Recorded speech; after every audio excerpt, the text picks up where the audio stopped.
Hey everybody, welcome back to the channel. Went to a baseball card show today in Colorado Springs. It was primarily modern, primarily basketball, football, hockey. There was a couple of vendors that had baseball, not a lot, mostly modern baseball. Definitely not a lot of vintage of anything. There were a few vendors that had some vintage that I had some interest in, but they weren't actually selling the cards. They were just kind of, I guess, displaying them and selling other cards, which is kind of strange. Haven't seen that before. Yeah, picked up a couple of things. I have noticed though, in Colorado, where the shows that I go to, they do lean a lot more recently towards modern. And I'm hoping that there's some vendors out there that could attend these shows that have more high-end vintage. That'd be great because I'm always looking to pick up new things. But I think, obviously the general demand in the hobby, I think, is leaning more towards modern, especially with younger collectors. So it makes sense. I get it. But vintage, to me, vintage is always fun. So that being said, let's talk about a couple of the cards that I picked up there today.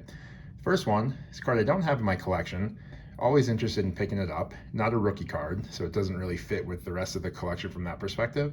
But it's a pretty interesting card. It's a 62 Topps mantle. It's a 3. I think the edges are pretty nice for a 62. Usually the edges on these 62s are a little more beat up than this.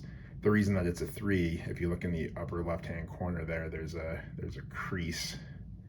I didn't even notice that when I bought it. I just thought it was a really good 3 when I got outside in the natural light. I saw the crease, but for what I paid for it, can't complain. But yeah, I picked up a 62 mantle. And then the other card I picked up vintage was a 1952 Topps Yogi Berra. Big fan of the 52 Topps set. I don't have a lot of 52 Topps in the collection. Well, of course, I've got the 2021 Topps throwback where, half the cards in the set look like they're from 1952, but actual real 52s, I don't have a whole lot of them. So it was nice to pick up a Berra. Big fan of Berra. We talked about his rookie card that we got in the collection on the top 50 cards in my collection video that I did earlier this month. But yeah, I picked up the 52 Topps Berra. It's pretty clean. I mean, obviously it's in a 2, so it's got soft corners. But all in all, it's a nice looking card. It doesn't have any creases in it. So that was a nice one. But yeah, I decided to pick those up today. One of the things I realized recently with the collection is that I do have my goal cards, and I try to go pick up the goal cards when I go to shows or when I'm looking at eBay or looking at auctions. I try to pick up the goal cards because I want to collect those.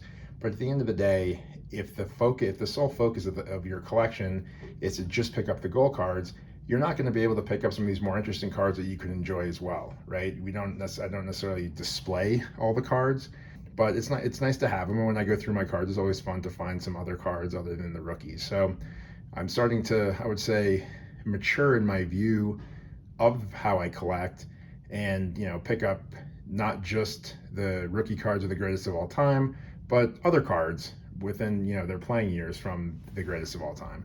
So that being said, picked up these 2 cards today. I hope you guys enjoy seeing some new cards that I picked up at the show, and look forward to the next video. Thanks for watching.